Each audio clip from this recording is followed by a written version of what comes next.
Hai guys. Kami dari kelompok 7. Dan hari ini kita akan mengulas Masjid Akbar Surabaya. Yuk, ayo ikutin kita ya.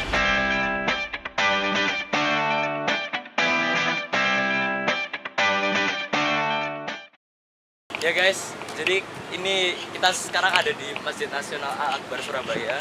Yang belum tahu ya. Ini lihat. Semuanya udah pasti udah tahu lah ya. Nah, apa sih Masjid Nasional Al Akbar Surabaya itu? Aku juga nggak tahu apa itu. Jadi Ayo coba kita cari tahu. Ya ayo kita cari tahu. Makanya itu kita di sini tuh untuk mencari tahu apa sih Masjid Nasional Al Akbar Surabaya itu. Pasti pada penasaran kan?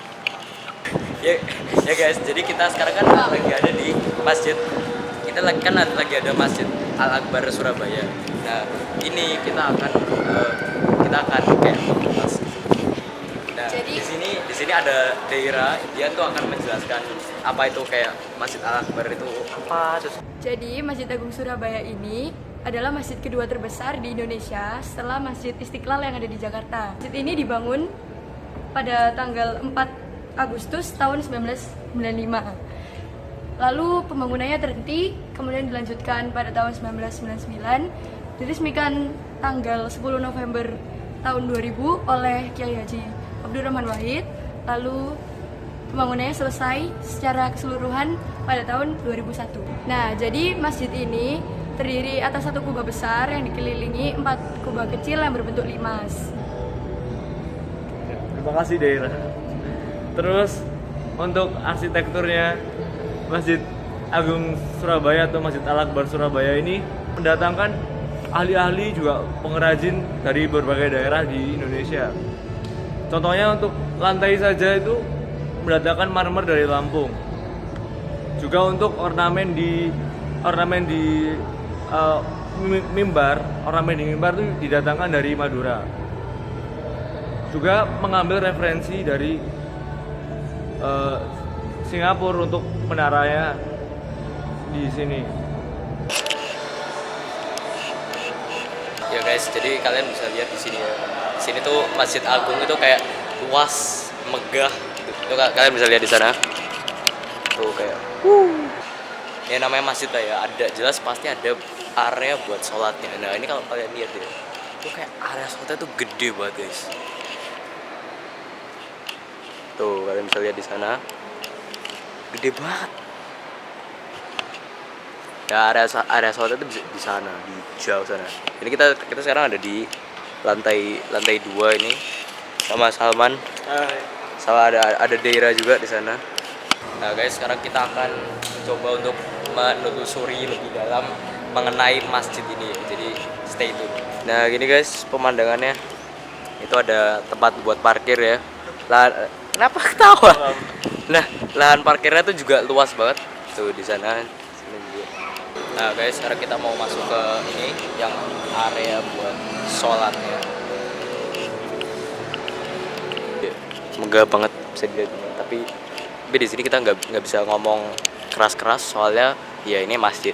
Jadi ya, tapi ini guys, ini luas banget, sumpah. Di sini bisa nampung sampai 59.000 orang. Jadi kalau misalnya event Islam gitu kayak Ya. Idul Fitri sholatnya bisa di sini, ramai banget pastinya. Jadi marmernya ini diambil dari Lampung biar nyaman. Oke, pintunya itu bisa dilihat di sana. 250 kg. 250 kg guys, gedenya aja segitu. Itu tuh kayak berapa tinggi itu kira-kira berapa ya? 4 lebih ya? Lebih nggak sih? Iya mungkin. Buat mimbarnya ini tuh dibuat sama pengrajin dari Madura. Dari Madura. Jadi ini mimbarnya ini dia udah berapa lama gitu mungkin ada di sini? Mungkin dari awal pembangunan. Dari awal pembangunan dia ada lampu-lampu di sana. Jadi luas masjid ini tuh 22.300 meter persegi. Terus kubahnya ini terinspirasi dari masjid yang ada di Malaysia. Lalu pintunya ini totalnya ada 45 pintu dengan 2 daun. Jadi ada 45 pintu guys, itu bisa dilihat. Jadi di setiap sisi ini ada pintu-pintunya dan itu total ada 45 pintu. Jadi ya banyak banget. masih dengan pintunya. Jadi pintunya ini terbuat dari kayu jati. Jadi meskipun kubahnya ini berat banget, tapi masih bisa tertopang oleh dinding-dinding dan pintu yang ada di sini. Jadi menara di masjid ini tuh sebenarnya dirancangnya ada 6, tapi cuma dibangun 1 karena masalah Teknisi arsitektur dan uang. dan uang. Biaya Oke, juga. oke. Jadi karena ya emang sih kalau satu aja mungkin kayak biayanya udah banyak banget ya. Iya. Terus apalagi kalau 6 gitu ya. Ya, karena menara di sini itu menggunakan teknologi dari Singapura. Gimana caranya mereka itu kayak bisa mendapatkan teknologi itu sampai ke sini gitu. Bangunan yang ada di belakang saya ini merupakan Menara Masjid Agung. Ini merupakan salah satu daya tarik Masjid Agung. Para pengunjung bisa menikmati pemandangan dari atas dengan ketinggian 68 meter. Dan menara ini sendiri ketinggiannya sekitar 99 meter. Ya guys, jadi sekarang kita lagi nunggu Angkot. Iya, buat rencananya ke gitu. Masjid Rahmat, soalnya kalau kita naik Grab itu kayaknya jauh dan mahal banget. Bukannya itu. Jadi ya tunggu aja ya deh.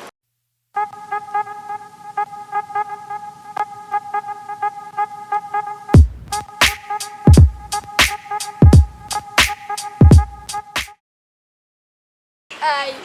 Hai guys. Halo. Hai guys, kita sekarang sudah sampai di masjid.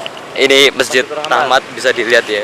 Ya, tadi kita jalan. Tadi kita Tadi sebenarnya kita nge-grab sih. iya, tapi kita ya tadi kita udah turun dari mobil sih. Jadi ya sekarang kita langsung ke masjid aja.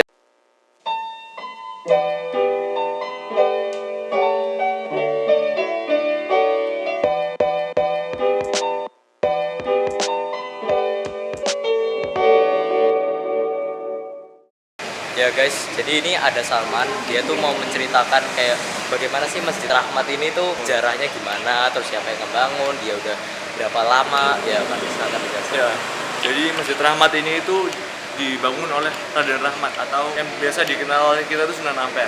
Nah, masjid ini tuh dibangun abad 14. Kemudian masjid ini tuh dibangun ketika Sunan Ampel itu baru datang dari Majapahit.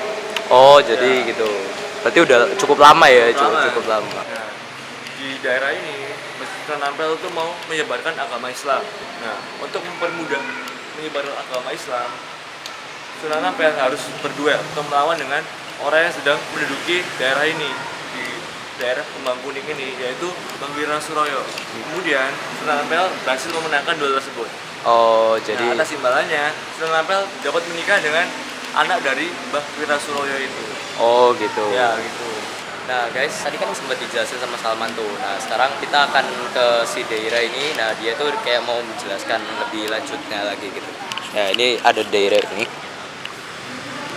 Nah, Masjid Rahmat yang biasa dipanggil Langgar Tiban ini direnovasi pada tahun 1967. Nah, pada saat itu arsitek dari Surabaya yang bernama Abu Ali itu membuat masjid ini menjadi ada 2 lantai dan setiap lorong-lorong atau mimbarnya sendiri itu dibentuk seperti daun semanggi. Nah, untuk menambah kelokalan tersendiri pada masjid ini, karena ini berada di Surabaya, jadi pastinya arsitekturnya harus seperti kota Surabaya. Lalu luas masjid ini sendiri itu 850 meter persegi. Ini bisa dilihat lahan parkirnya cukup luas. Jadi meskipun masjidnya sendiri letaknya ada di tempat yang sempit, tapi masjid ini bisa menampung banyak jamaah yang mau sholat di sini atau ada kegiatan di sini. Oh gitu ya. Bagian atas dari tiang masjid ini ada 5 lengkungan. Dan dari gapura masjid ini juga berbentuk 5 lengkungan. Arti sendiri dari 5 lengkungan ini yaitu rukun Islam. Jadi sepanjang perjalanan menuju Ampel Denta, Sunan Ampel singgah di Kembang Kuning. Kemudian ia akan membangun Langgar Tiban. Tapi sebelum membangunnya, dia harus melawan Mbah Wiro Saroyo atau yang biasa dikenal sebagai Ki Bang Kuning. Kemudian ia memenangkan pertarungan itu dan pada akhirnya Mbah Wiro Saroyo pindah ke agama Islam.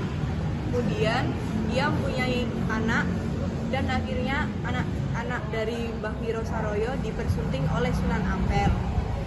Dan makam dari anak-anaknya tersebut berada tidak jauh dari Masjid Rahmat ini.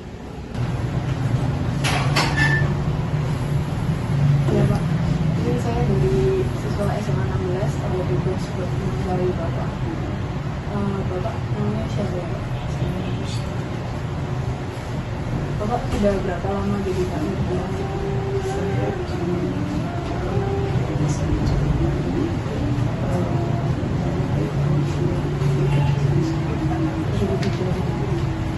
Boleh diberitakan sekilas sejarahnya tentang Masjid Ahmad ini ya Pak?